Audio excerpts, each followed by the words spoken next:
Fala aí, galera, beleza? Tudo bem com vocês? Tranquilinho?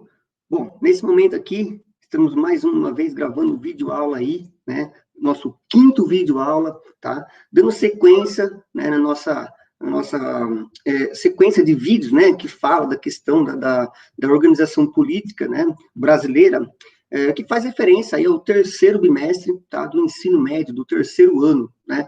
E nesse sentido aí, vou compartilhar com vocês a minha tela, como eu venho fazendo, inclusive, né? E só fazendo uma sondagem aqui, na verdade, né? Uma retrospectiva do que foi trabalhado anteriormente, né?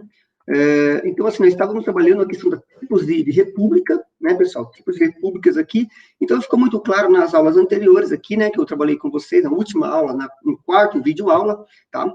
Que eu falava sobre a aristocrática, né, tipos de república que existia, que não se enquadra no nosso tipo de república, certo? E se enquadra no tipo de república democrática, né? E aqui, nessa questão democrática, deixar bem claro, inclusive, porque acaba ocorrendo alguma confusão mesmo, porque quando se fala em democrática, ela vem com umas espécies, por exemplo, direta, né, que não é o nosso caso, como já foi explicado, e aqui gera muita confusão. Por que gera muita confusão? Ah, professor, mas não é indireta ou representativa? Sim, mas o nosso sistema de república aqui, tá, democrática, o que se aplica, na verdade, é a semidireta ou mista, né? E por que semidireta ou mista, conforme eu expliquei para vocês, né, na aula anterior? Porque justamente, pessoal, né, semidireta ou mista, coloquei aqui destaque para vocês, como assim, né? Porque tem algumas participações diretas, né, também, da participação popular, como o plebiscito, né, o referendo aqui, e eu usei algumas referências na aula anterior, eu expliquei para vocês o plebiscito, o referendo, e o que eu destaco para vocês aqui, uma coisa bem interessante, é a questão da iniciativa popular, tá? Então, por isso que ele fala aqui, né, que ele faz essa referência de semidireta ou mista, tá? Mista porque ele trabalha realmente, né, semidireta aqui, ou mista porque ele trabalha nesse mesmo sentido, tá? Algumas situações, ela é direta, né? Por exemplo, eu estou elegendo um presidente, tá? Então, uma democracia, eu vou eleger um presidente, tá? Mas, ao mesmo tempo, ela é indireta também, tá? Ela é mista, então ela compõe esses dois fatores ao mesmo tempo, né? Professor, só no Brasil, né? Mas é um sistema nosso aí, então, como eu falei para vocês, quando você fala indireta, por exemplo, né? Então, assim, uma democracia direta. Então, assim, vou voltar para o presidente, né? Então, estou praticando meu sufrágio, meu direito, né, ao voto, minha democracia, estou voltando diretamente para o presidente. Que presidente? Presidente X, né? Ou presidenta X. Daí, o que acontece aqui, né? Tem situações em que você automaticamente está tendo uma participação também, né? Em que o presidente, por exemplo, ele vai estar escolhendo seus ministros, então, de uma forma indireta também você, né, ou representativo. Então, o que acontece? Qual é o correto, né? Em prova, se vier a cair, né, uma questão mais aprofundada, talvez não caia nem esse tipo de coisa, tá? Mas que vocês fiquem cientes aí que a nossa democracia, ela é semidireta ou mista, beleza?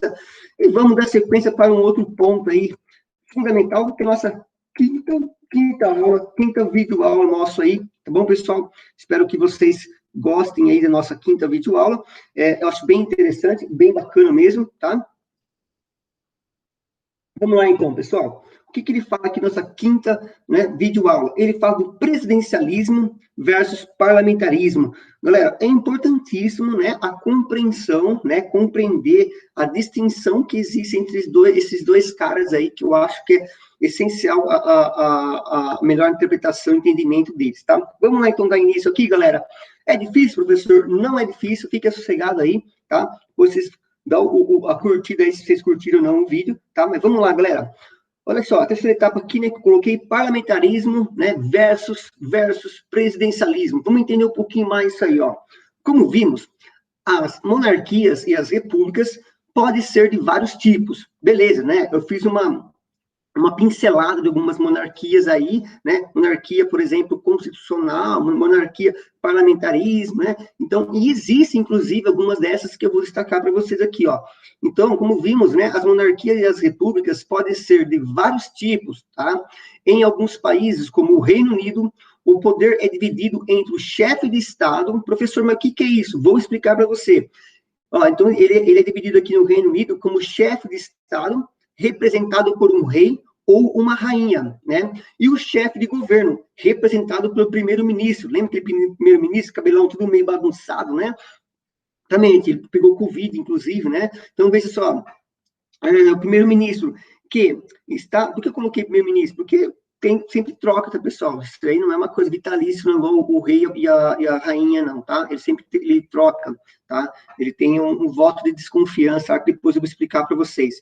Então, aqui, ó, representado pelo primeiro-ministro, que está à frente do parlamento. Então, você veja aqui a monarquia parlamentar, tá? Estamos pegando esse primeiro momento aí, que é dividido em chefe de governo, tá? Aliás, chefe de Estado, veja só que eu falei para você aqui, ó, chefe de Estado, tá? E chefe de governo. Chefe de Estado, representado pelo rei ou a rainha, e o chefe de governo, representado pelo primeiro-ministro aí, tá ok? Então, veja só, parlamentarismo na monarquia. Trata-se, portanto, de uma monarquia que combina um sistema parlamentarismo de governo.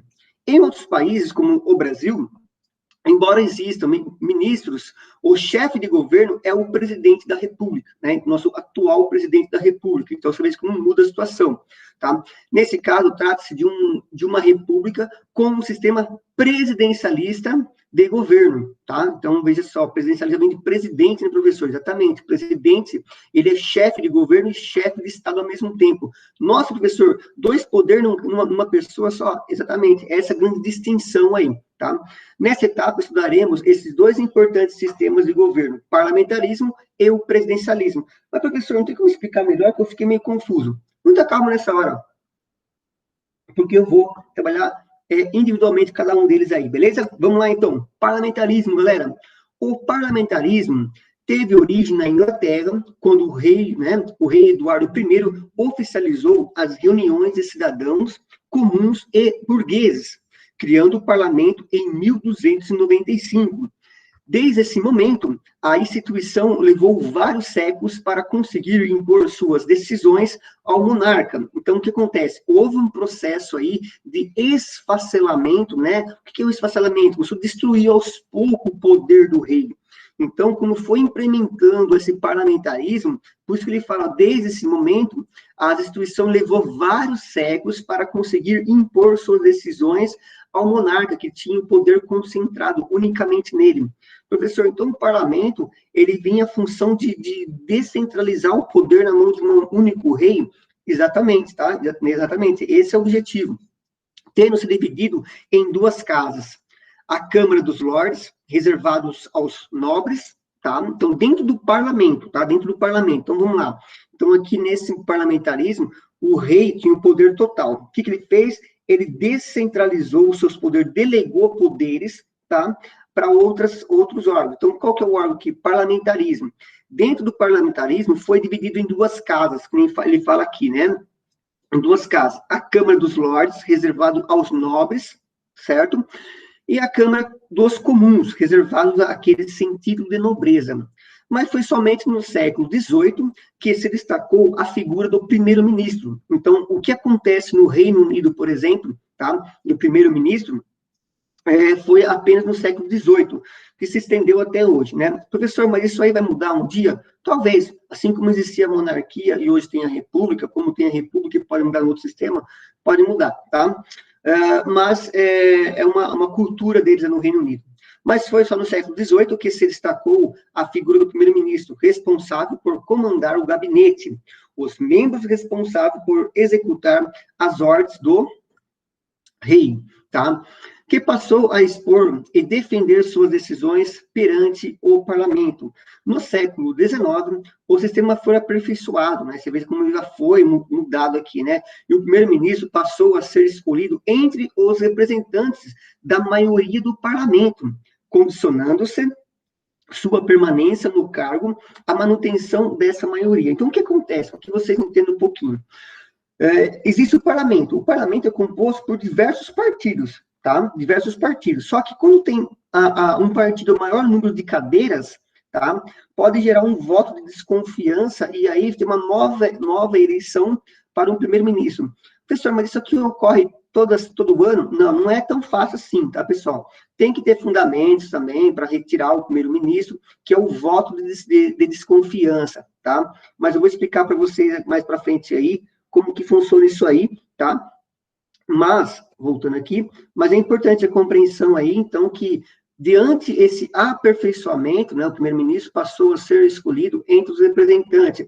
Então, quando tem seu representante, por exemplo, pega no Brasil, né, Congresso, tá? Vamos supor que no Brasil se tornasse uma república parlamentar. Como assim, professor? República parlamentar? Pode existir isso?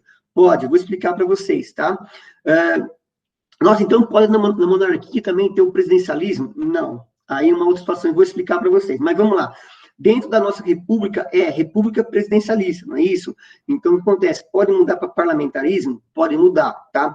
Então, o que acontece? Vamos supor, hoje, o maior número de cadeiras dentro do Congresso do PMDB, tá? Então, vamos lá. Se hoje tornasse, por exemplo, o PMDB, vamos supor, tornasse o Congresso um parlamento, quem que estaria no poder hoje lá, né? Provavelmente, alguns aqueles que representam o maior número de cadeiras dentro do Congresso, que nem hoje mesmo você veja lá, né, na Casa dos Deputados, né, do Senado, tem o presidente, né, que geralmente ele está sempre liderando, né, as assembleias e tudo mais. Então, veja, geralmente quem coloca isso aí são os maiores partidos. Então, o que acontece seria isso aí.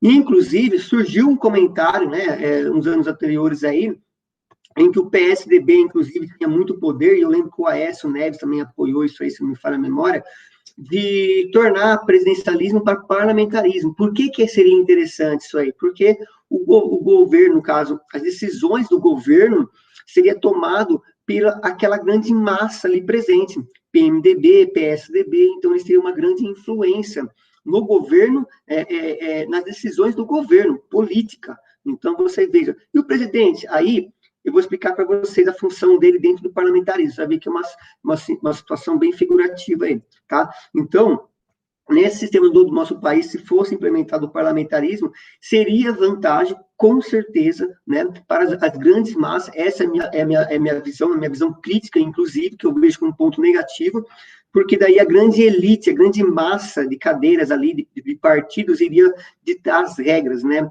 Quando trocar o primeiro-ministro, vamos supor, pega lá alguns partidos pequenininhos lá, por exemplo, iria conseguir arrancar esse ministro? Jamais iria conseguir, tá? Essa é a minha visão, meu ponto negativo que eu vejo. Então, é interessante para os grandes partidos aí que tem o maior número de cadeiras, beleza?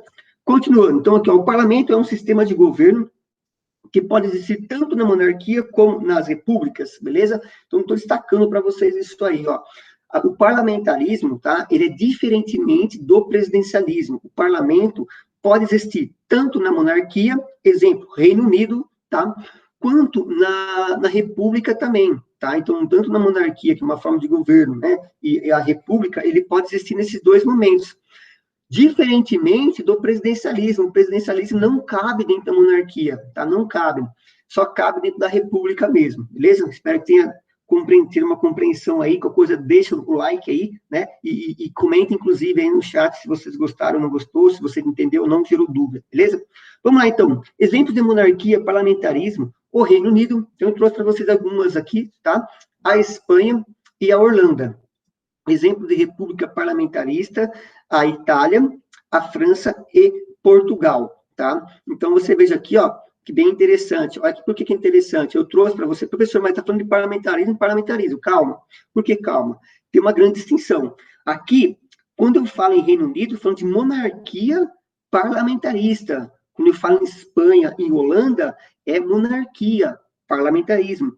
Exemplo de república parlamentarista, a Itália. Olha que legal, né? Então, assim, professor, o Brasil pode se tornar? Pode, já levantaram essa tese que eu falei para vocês, né? Mas foi descartada aí justamente porque os maiores partidos iam usufruir disso aí, entendeu? Então, a República permite, né? Ela tem essa possibilidade de tornar parlamento também, tá? E como que ficaria o sistema? Eu vou explicar para vocês certinho aí como que ficaria o parlamento, tá? Dentro de uma república. Entenderam, classe? Beleza? Suave? Vou dar sequência aqui, então. Vamos lá, então, pessoal. Quando eu falo em parlamento, é legal entender quais são essas características, né? E eu trouxe para vocês algumas características. Espero que vocês gostem aí, ó. Distinção entre chefe de Estado e chefe de governo. Então, vamos lá, professor. Dentro de uma situação, essa característica parlamentar, eu posso ter uma visão dentro da monarquia e da república? Pode. Eu posso usar essas características dentro desses dois setores? Sim. O que acontece? Quando você usa dentro da monarquia, você não vai falar do presidente, né? Você vai falar, né, do rei ou da rainha. Quando você fala em uma república e se transforma de presidencialismo para parlamentarismo, quando você fala em uma república, você vai falar do, por exemplo, chefe de Estado aqui, ó, vai falar quem? Do que era presidente, né? Que era presidente, tá? Nesse sentido. Vai lá. Distinção entre chefe de Estado e chefe de governo. Isso aqui é muito bacana, bem fácil de entender e que poucas pessoas sabem, tá? O chefe de Estado representado pela monarca ou presidente, tá? Então, você veja aqui, ó, chefe de Estado. Então, quando for chefe de Estado dentro do parlamento, tá? Independente, pessoal, se é numa república ou numa monarquia, o chefe de Estado representado pelo monarca ou presidente da república, entendeu? Então, monarca, rei, rainha, presidente da república, aqui no caso, né? No caso, atualmente, o presidente atual que está governando o país. Não participa das decisões políticas. Olha que interessante. Professor, peraí, então. Então, eu quero esquecer agora chefe de governo, só focar em chefe de Estado. Chefe de Estado, né? Então, se for a monarquia, pode pegar o Reino Unido? Pode pegar o Reino Unido, tá? A rainha, ela é simplesmente, ela não tem participações política. É isso, professor? É isso mesmo. Me dê um exemplo, então, que ela tem uma participação. Quando se for sediado a Copa do Mundo, vamos um exemplo, ou as Olimpíadas lá dentro do Reino Unido, essa monarca, ela vai entregar a taça, tá? A taça, tá? Vamos supor aqui que seja uma taça aqui, ó. Pega a taça aqui, ó, um copo, vai. Pode entregar isso aqui, né, para o campeão daquele evento, né, esportivo. Ela está representando o seu país.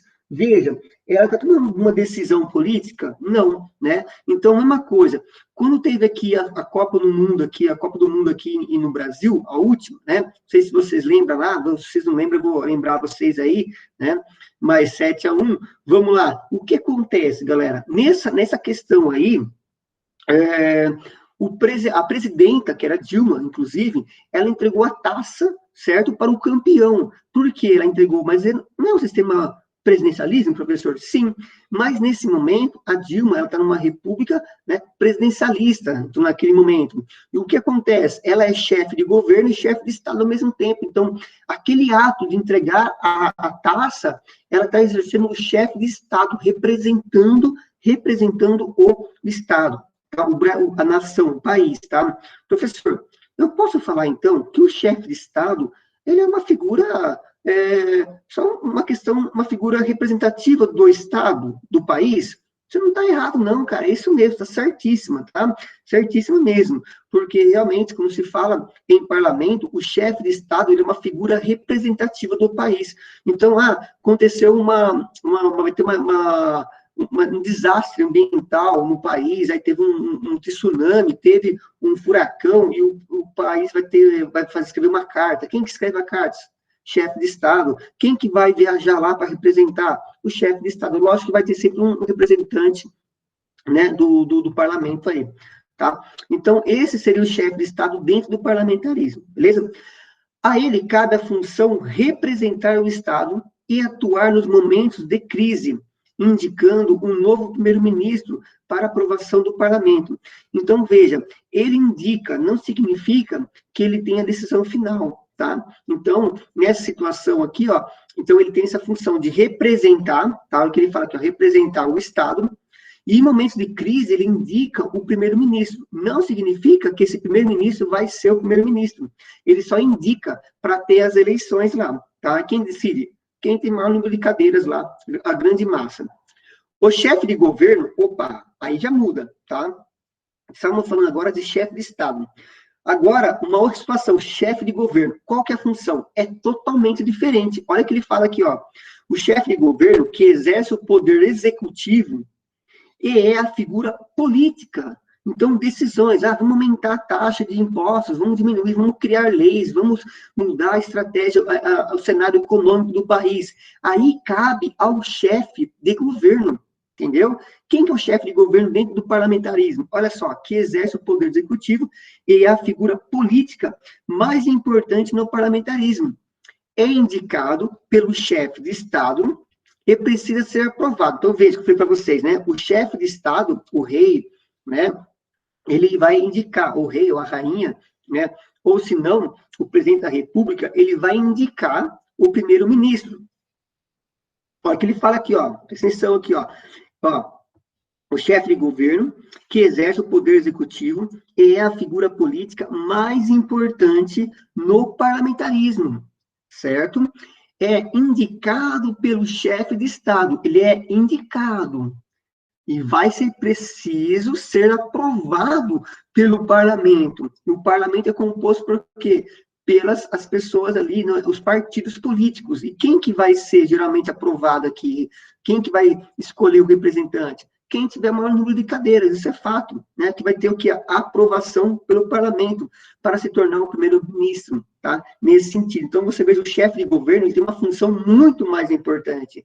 Ele tem a decisão da retomada da economia, ele tem a forma de injetar dinheiro na economia, de criar leis, né? Disciplinar a sociedade daquele país. Então, assim, chefe de governo tem uma importância muito grande. Professor, e o chefe de Estado não tem importância nenhuma, gente, ele é uma figura representativa mesmo, ele está representando, tá, o seu Estado, beleza? Continuando. Característica do parlamento, continuando, tá? Independência entre os poderes executivo e legislativo. Então, aqui, eles têm uma independência aí, tá? Ó, em primeiro lugar, o gabinete de governo, tá, reflete a maioria parlamentar. Em segundo lugar, se o partido a que pertence o primeiro-ministro conseguir manter a maioria no parlamento, lembra que eu falei para vocês? Então, se o primeiro-ministro conseguir manter o maior número de cadeiras dentro do parlamento, o que acontece? Ele permanece lá. Olha o que ele fala aqui, ó. Em segundo lugar, se o partido a que pertence o primeiro-ministro conseguir manter a maioria no parlamento, ele permanece no cargo. Caso contrário, o partido com maior número de cadeiras ganha o direito à chefia do governo. Tem importância? Claro que tem, né? Muita importância, tá? E um novo primeiro-ministro deve ser escolhido, certo? Então, tem uma interdependência aqui, né? Não é uma dependência, mas tem uma interdependência que um precisa do outro ali, tá? O poder executivo e o legislativo, né? Tem um vínculo ali. Características, vamos lá, continuando. Queda do gabinete por voto de desconfiança. Então, vamos lá. Quando que o primeiro-ministro ele pode vir a cair, tá? Através do voto de desconfiança. Se um parlamentar desaprova a política desenvolvida pelo primeiro-ministro, em sua totalidade ou em alguns aspectos importantes, então, vamos lá. Então, se tiver já a desaprovação, certo, de um parlamentar, vai derrubar o primeiro-ministro? Não. Ele vai dar início a um processo, certo? Um processo, como se fosse um impeachment, mais ou menos assim. Mas ele vai dar início a um processo para tirar esse primeiro-ministro. Então, eu estou descontente com a forma como o primeiro-ministro está governando. Ah, eu vou tirar ele? Não, não é simples. Por isso que ele fala, desenvolvido pelo primeiro-ministro, em sua totalidade, ou parte dele, pode propor um voto de desconfiança. Quando esse parlamentar, ele propõe um voto de desconfiança, vai derrubar logo o primeiro-ministro? Não é simples. Caso esse voto seja aprovado pela maioria do parlamento, gente, se o primeiro-ministro está lá e representa a grande massa, certo, de partidos, tá? É lógico, né? É lógico, o primeiro-ministro fazer uma grande de uma caca lá, né? Uma porcaria do primeiro-ministro, ele vai sair. Mas ele está fazendo um serviço legal, que a grande maioria concorda, né? Inclusive que representa a ideologia daquela grande massa de partido, ele vai sair. Olha só, caso esse voto seja aprovado pela maioria do parlamento, o primeiro-ministro deve ser demitido. Se não o fizer, estará contrariando a vontade do povo, representada pelo parlamento, entendeu? Então, o que acontece? Ele pega e sai, entendeu? Mas, assim, para sair, gente, é difícil, né? É difícil. Você acha que eu tenho, por exemplo, uma pessoa, primeiro-ministro, representando o meu partido, vou tirar esse cara e vou correr um grande risco de perder, né, e entrar uma outra pessoa de um outro partido lá? Não é muito bom. Por quê? Professor, mas o que muda para o partido? Se entra um primeiro-ministro de outro partido e ele faz uma boa gestão ali, o que acontece? A sociedade começa a gostar dessa atuação dele. Quantos votos não vai ter esse partido, entendeu? E vai quebrar os outros partidos. Então, não é interessante aí para o partido fazer isso. Então, por isso que, geralmente, o primeiro-ministro, ele permanece. E quando tem a troca de primeiro-ministro, é um puta de uma repercussão na mídia que tem aí, vocês vão perceber isso aí. Pessoal, continuando aí, tá? Dentro das características, por que eu estou repetindo aqui características do parlamento? Para que a sua mente fica focada, tá? E que nós estamos trabalhando sobre o parlamento ainda, tá? Então, falamos algumas características aqui, ó, anteriores, né? Olha só, a distinção entre chefe de Estado e governo, depois eu vim a interdependência entre os poderes executivo e legislativo, né? E aqui, ó, o voto de desconfiança, quando vai ter a queda do gabinete do primeiro-ministro, e aqui, né, as características que ele fala aqui, ó, possibilidade de dissolução do parlamento. Então, vai dissolver esse parlamento. O parlamento pode ser dissolvido pelo chefe de Estado. Opa, quem que é o chefe de Estado, lembra? Presidente da República, ou, no caso de uma monarquia, quem? Primeiro-ministro, não, desculpa, o rei ou a rainha, não é isso? Que é o chefe de Estado. A pedido deste, ou do primeiro-ministro, em ocasiões especiais. Então, em ocasiões especiais, haverá a dissolução do parlamento. Não é a dissolução do primeiro-ministro. O primeiro-ministro vai contribuir, inclusive, porque ele fala aqui, ó, pedido desse ou do primeiro-ministro. Então, o pedido de dissolução, pessoal, pode vir do chefe de Estado, se for monarquia, rei, rainha, se for uma república, presidente da república, a pedido deste, ou seja, desse chefe de Estado ou do primeiro-ministro. Então, o primeiro-ministro, ele está lá representando o parlamento, mas ele pode dissolver esse parlamento em ocasiões especiais. Então, assim, vamos fazer isso sem fundamento? Não, não é fácil. Mas em situações especiais, tá, pode ocorrer a dissolução. Olha o que ele fala aqui, ó. Quando o primeiro-ministro perceber que só conta com uma pequena maioria. Então, o que acontece? Sou primeiro-ministro só, certo? Daí, a grande massa lá é do meu partido. E tem, ou se não, eu sou lá um primeiro-ministro, e eu fui eleito lá, e a grande maioria é de um outro partido. Eles vão contra, não está tendo uma postura legal, o parlamento não está tendo uma atuação, né, focado para a sociedade. E aí entra numa crise econômica justamente por causa disso, porque tem uma omissão do parlamento, porque aquele primeiro-ministro não representa o meu partido, ele pode dar início à dissolução pelo chefe de Estado ou pelo primeiro-ministro. Quando o primeiro-ministro perceber que só conta com uma pequena maioria, pode pedir a dissolução, apostando que a realização da eleição geral resultará em uma ampliação da sua base apoio. Ou então, quando recebe um voto de desconfiança, pode pedir a dissolução. Então, quando tem um voto de desconfiança também, que cabe ao primeiro-ministro, para derrubar o primeiro-ministro, também pode ter a dissolução do partido, do parlamento. Sem entender, é claro, se ele entender que é o parlamento que se acha em desacordo, né, que se acha, né, em desacordo com a vontade popular. Então, o que acontece? O parlamento está tudo rebelde lá, porque quer tirar o primeiro-ministro, mas não é uma questão política, é uma questão partidária, e está indo contra os princípios da vontade da população, inclusive, pessoal. O que acontece? Tá? O que acontece? Na verdade, estava a bateria fraca aqui, peço desculpa, tá, gente? Mas vamos lá. Então, quando vai contra a vontade popular, tá? Aí pode pedir a dissolução também. Após as eleições, se o primeiro-ministro tiver apoio da maioria no novo parlamento, continuará no cargo. Então, assim, vamos supor, então teve a dissolução, tudo certinho, e dissolveu mesmo, acabou com aqueles parlamentos lá, e o primeiro-ministro permanece lá. Daí teve uma nova eleição, certo? Então, ele compôs um novo parlamento, e aí vai ter uma nova eleição. O primeiro-ministro corre o risco dessa nova primeira, novo parlamento ter uma nova eleição e tirar ele do seu cargo de primeiro-ministro. É o que ele fala aqui, ó, após as eleições, se o primeiro-ministro tiver apoio da maioria no parlamento, continuará no cargo. Caso contrário, terá de se demitir também.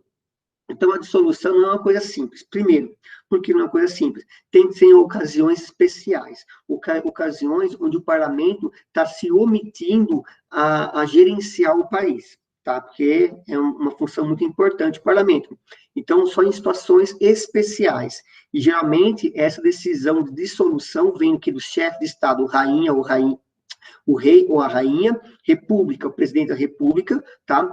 Ou do primeiro-ministro. Só que, em ocasiões especiais, outro fato que também é muito relevante, que é difícil, tá? O primeiro-ministro, quando ele quer dissolver o parlamento e criar criar um novo parlamento, ele corre o risco nesse novo parlamento ter uma eleição para escolha e ele pode sair fora do cargo também. Então, assim, é muito difícil, tá?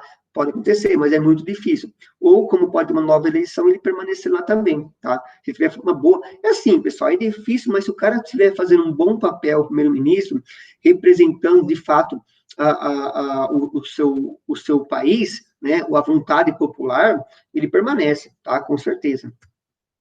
Agora, pessoal, eu tenho que falar para vocês que muda aqui um pouquinho, tá?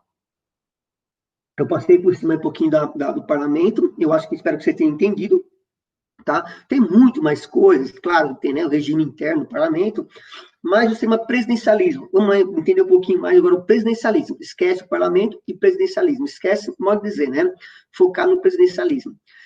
Mas, diferentemente do que ocorre em relação ao regime parlamentar, o presidencialismo não resultou de um longo e gradual processo de elaboração, porque, de fato, o parlamentarismo, para quebrar a monarquia, não foi fácil, demorou séculos aí, tá? Já o presidencialismo foi uma coisa muito mais rápida aí, tá?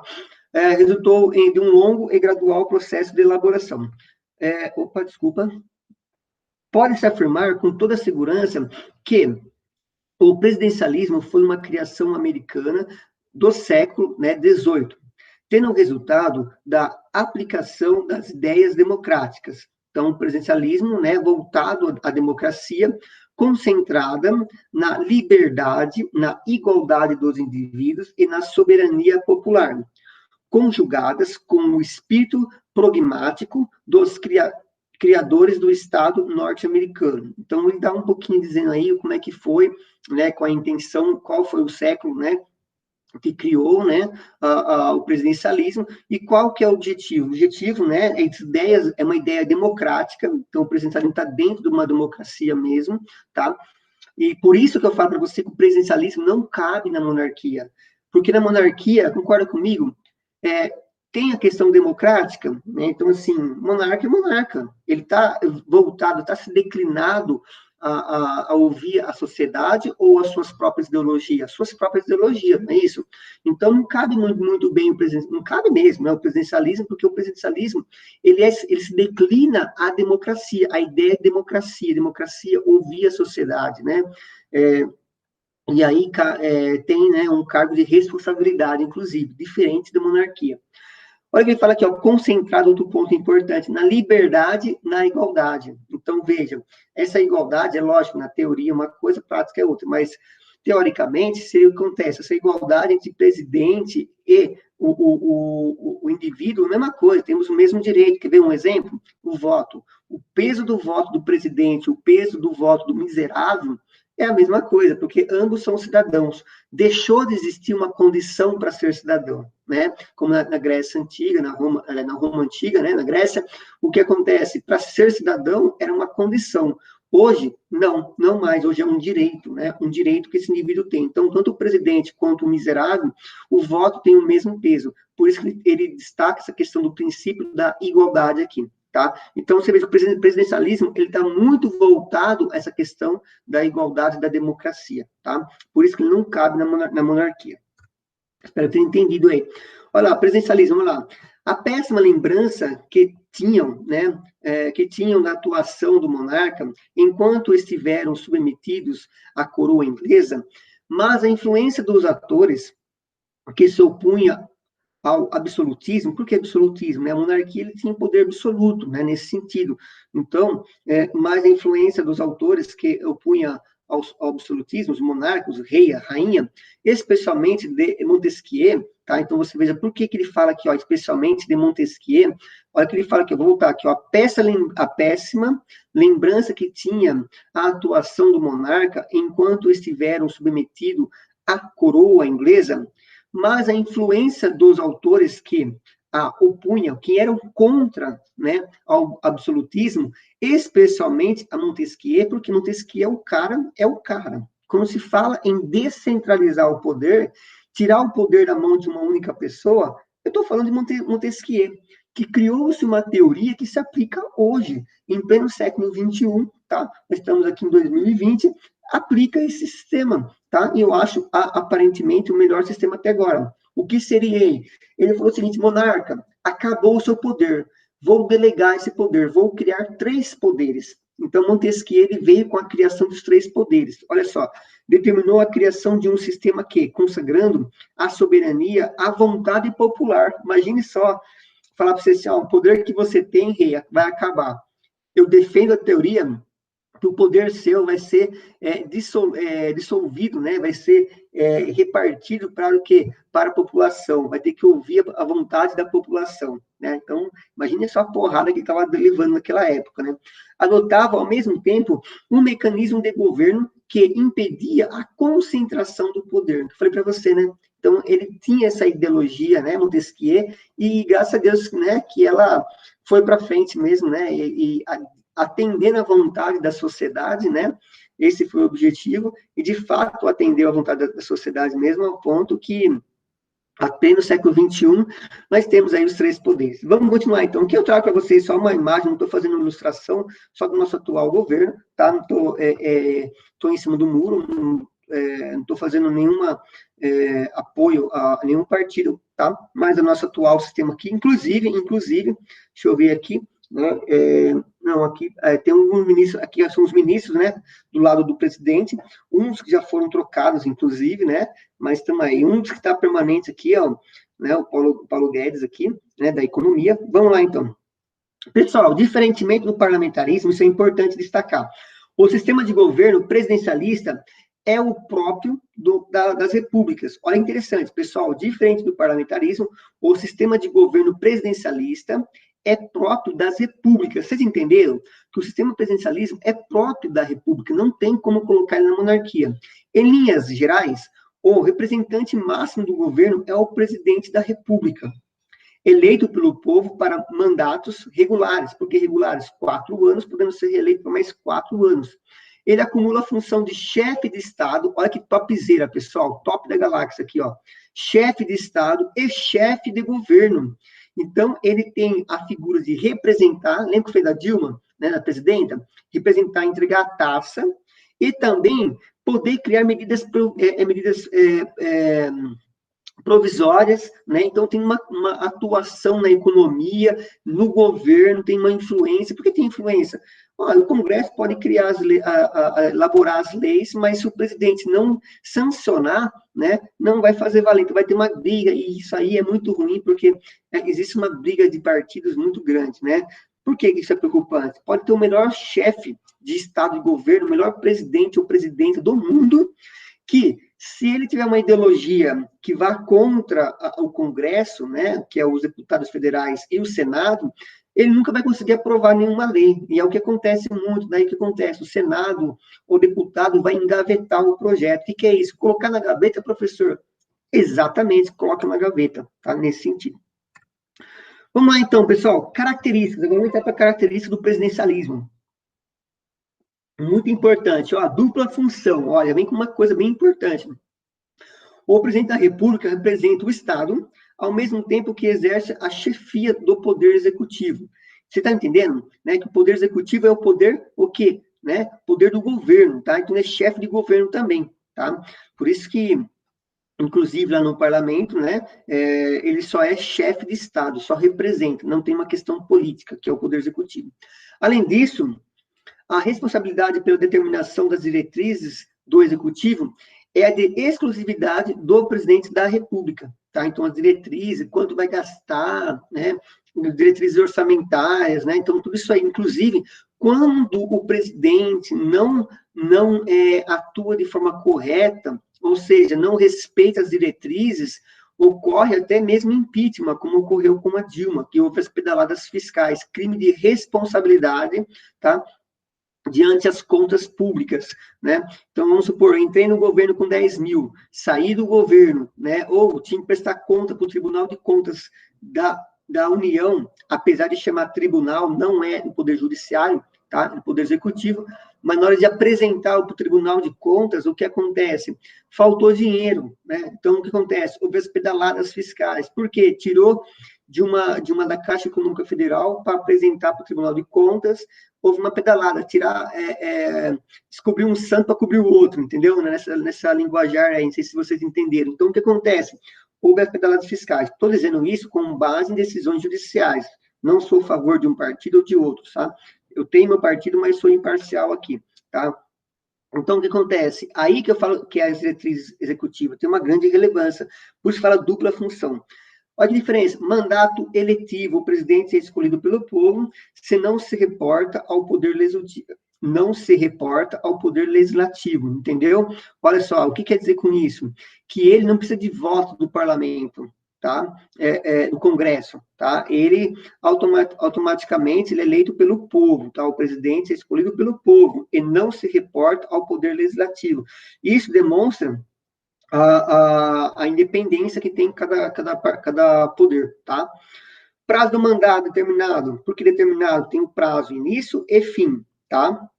No sistema presidencialista, o presidente é eleito por um prazo fixo determinado, ao final do qual o povo é novamente chamado a escolher um novo governo, tá?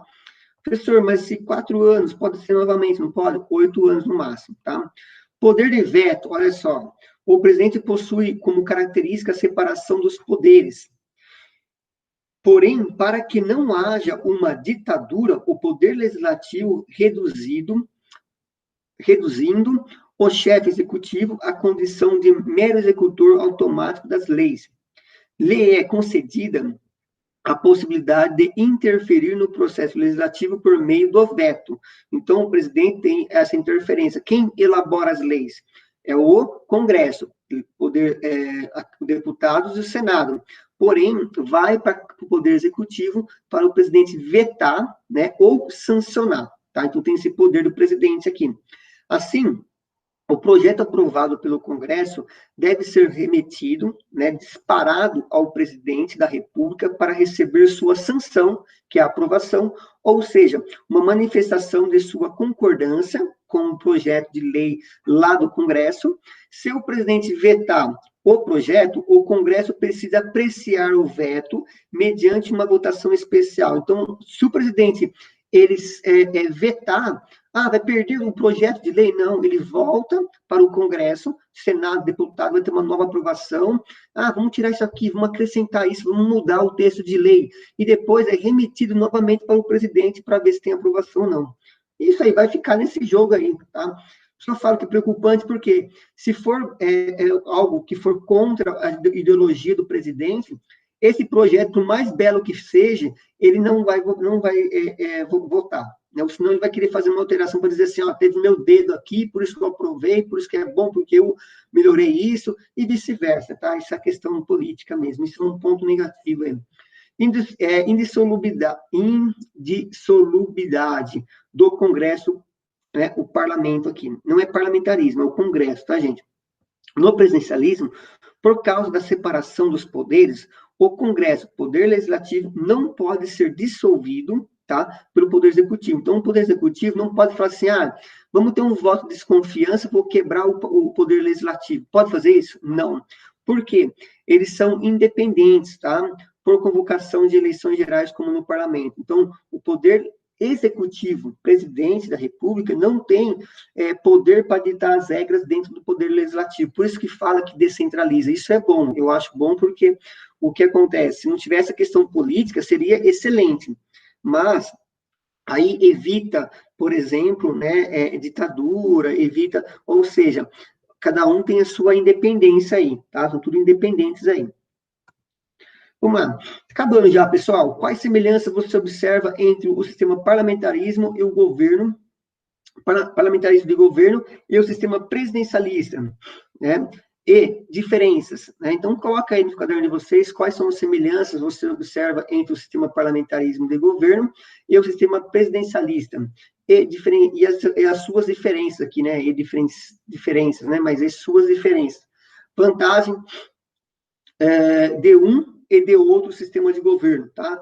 É legal para que você tenha uma reflexão com base no que você está aprendendo aqui, né? Quais são os pontos positivos, que nem eu destaquei o ponto do parlamentarismo, né? Que eu acho legal, tudo, né? Mas tem essa questão que também prejudica um pouco, que eu destaquei para vocês, assim como tem também do presidencialismo. Então, assim, tem coisas boas e coisas ruins, né? Então, presidencialismo tem muito jogo político, né? Muito jogo político, então isso é preocupante. Dentro do parlamentarismo também é muito legal, mas se você observar, sempre vai ser o primeiro-ministro quem tiver o maior número de cadeiras dentro do parlamento. Então, assim, são pontos negativos que eu enxergo, mas cada um tem o seu ponto aí, né? Sua visão, sua visão crítica a respeito aí, e aí cabe uma reflexão cada um de vocês aí, beleza? Vamos continuar então, pessoal. Parlamentarismo e presidencialismo. Está acabando já, tá? Os defensores do parlamentarismo consideram, né, de fato, mais racional, tá? Então, ele fala do parlamentarismo, tá? E menos personalista, porque atribui responsabilidade política ao chefe do executivo, primeiro-ministro, né? E transfere ao parlamento, que é representante pelo povo, onde estão representadas todas as grandes tendências. Por que grandes tendências? A tendência da sociedade, que coloca os parlamentos lá, tá? Então, ele tem essa visão aqui, né? Os defensores do parlamentarismo, tá? Então, ele considera como algo muito bacana. Ele fala aqui, ó, é mais racional, faz mais sentido quem defende o parlamentarismo e menos personalista. Por que menos personagem? Não tem uma figura, tá? Como presidente da República, por exemplo, né? Porque atribui responsabilidades políticas ao chefe do executivo e transfere ao parlamento. Então, se você for observar o parlamento, é interessante que transfere o poder para todos os parlamentos. Então, não tem um único indivíduo. Quanto mais gente governando, às vezes é melhor, né? Tem aquele ditado, o cachorro com vários donos passa fome, né? Mas nesse sentido é legal porque quanto mais pessoas, mais ideologias, e quebra essa questão assim, eu acho que é isso, ponto final, né? Então, tem um ponto positivo aí. Mas, em contrapartida, precisa verificar também se essa distribuição aqui de ideologias, né, buscar pensamentos, não vai cair para a maioria da cadeira do parlamento. Também tem essa questão aí. Eu falei para vocês que é um ponto que eu vejo como um ponto negativo. O que mais ele fala aqui? As grandes tendências, né, do povo. A competência para fixar a política do Estado, ou pelo menos para decidir sobre a validade, tá, da política fixada. Os que são contrários, olha só, então aqui é a ideologia, né, parlamentar. A ideologia, já que são contrários, né, a esse tipo de governo, argumenta com suas fragilidades e estabilidade, sobretudo na época atual em que o Estado não pode ficar atitude passiva, de mera vigilância das relações sociais, tá? Então, ele fala aqui que a atuação do governo, né, no caso do presidente da República, ele vai ter uma atitude mais ativa, né, ou seja, vigilante em relações sociais, em relação ao povo. Eu acho que é besteira também, porque tanto o parlamento está sendo representado e as suas decisões, suas ações é voltado para a população, o presidente também. Isso aqui, na verdade, é só historinha, na verdade, né? Defensores, mas, na verdade, cada um quer defender a sua forma de pensar aí, então, né? Eu acho que é legal você analisar os dois pontos, tá? Hoje, professor, o que você acha? Eu acho que é o seguinte, tanto o parlamentarismo como o presidencialismo, se tiver pessoas corruptas, não vai funcionar, entendeu? O problema está nas pessoas, não está no sistema, essa é a minha visão, tá? Mas eu acredito que talvez o presidencialismo é mais interessante, porque eu acho que o parlamentarismo, ele acumula muito primeiro-ministro, que vai representar no parlamento a grande massa de cadeiras ali. Então, não acho legal, não. O regime presidencial tem sido preferido nos lugares e nas épocas em que se deseja o fortalecimento do poder executivo sem quebra da forma de separação dos poderes. Por isso que eu falo, né? O presidencialismo, ele tende mais nesse sentido, né? Porque é uma questão democrática, como eu falei para vocês, né? Visando a igualdade, e uma coisa que é fundamental, a separação dos poderes de Montesquieu, que eu acho muito belo, essa colocação, isso é uma visão minha, tá? Porque descentraliza o poder na mão de uma única pessoa. Essa é uma visão minha particular, tá? E aqui o último slide aqui para acabar. A seu favor, argumentar-se com a rapidez com que as decisões podem ser tomadas e postas em práticas. O principal argumento que se usa contra o presidencialismo é que ele constitui, na realidade, uma ditadura a prazo fixo. Por que ele fala isso? Ele fala que o governo tem o poder de ditar as regras, que é uma mentira também, porque se você veja bem, o presidente da República, quando está lá, se ele não tiver influência dentro do Congresso, ele não consegue fazer nada. Ele cria medidas provisórias, que a medida provisória já tem um tempo estimado. Se o Congresso não aprovar, ele perde sua força. Então, pessoal, os três poderes é belo por causa disso. Ninguém é melhor que ninguém. Os três poderes estão tudo no mesmo pé de hierarquia. Judiciário, legislativo, não tem essa diferença. Então, eu acho besteira isso aqui, ó. Ele fala aqui, ó, por que ele fala uma ditadura a prazo fixo? Porque o presidente da República tem um prazo, né? Início e término do seu mandato. Então, ele fala que é uma ditadura por prazo fixado. Eu não acredito nisso. Eu, particularmente, não acredito, tá? Eleito por um tempo certo e sem responsabilidade política efetiva. Tem, sim, uma responsabilidade política, na minha visão, tá? O presidente tem uma responsabilidade muito grande. Por exemplo, nesse momento, se ele não aprovar a liberação do saque emergencial aí, ele vai ter uma grande responsabilidade, né? Vai ter um grande impacto na sociedade. O presidente da República pode agir francamente contra a vontade do povo ou do Congresso, sem que haja meios normais para afastá-lo da presidência. Mentira, eu não concordo com isso, particularmente. Coloco para vocês a decisão, né, frente ao presidencialismo, mas concorda comigo? Isso aqui cai por terra, quer ver? Ó, sem que haja meios normais, né, claro, né, para afastá-lo. Tudo bem, o presidente está lá, toma algumas atitudes, não tem como tirar ele fácil. Isso eu concordo com vocês. Mas se a sociedade quiser um impeachment, alguma coisa, ela tem que ter fundamentos legais também, não consegue, né? Só com manifestação, vamos tirar o presidente da República por quê? Porque a gente não gosta da forma como ele pensa. Tá, mas tudo bem, se ele está seguindo a legislação, não está indo contra a legislação, pode ter a manifestação que for. Claro, se não for uma revolução, né? Mas pedindo impeachment democraticamente, não vai conseguir tirar ele, tá? Olha que ele fala que ó, o impeachment, geralmente previsto no sistema presidenciais, é uma figura penal. Por que penal? Então, para arrancar o presidente da República, pode ter uma manifestação que quiser, a maior manifestação que tiver na história do Brasil, que só vai tirar mesmo esse presidente, falo o Brasil como referência, mas outros países também, tá? A maior manifestação do mundo, que só vai tirar se tiver uma questão figura penal, tá? Que só permite o afastamento do presidente se ele cometer um crime. Aí o exemplo do Collor, né? O Collor que eu falei para vocês aí que ele restringiu o acesso à poupança, né? A resgatar os seus dinheiros da população, e também o acesso à justiça, que foi um dos fatores, e a Dilma também pelas pedaladas fiscais, crime de responsabilidade, improbidade administrativa. Beleza, pessoal? Galera, eu queria passar para vocês é isso mesmo, aqui vai vir o próximo, né, que é o 6º vídeo. Eu trouxe para vocês aqui, então, um pouquinho do parlamentarismo e o presidencialismo, parlamentarismo e presidencialismo. Eu espero, sinceramente, que vocês tenham gostado aí, tá? Eu acho bem relevante, bem bacana esses pontos. Deixe o seu like lá, né? Se você gostou, comentários a respeito, como você pensa, inclusive, se você é a favor do presidencialismo, do parlamentarismo, né?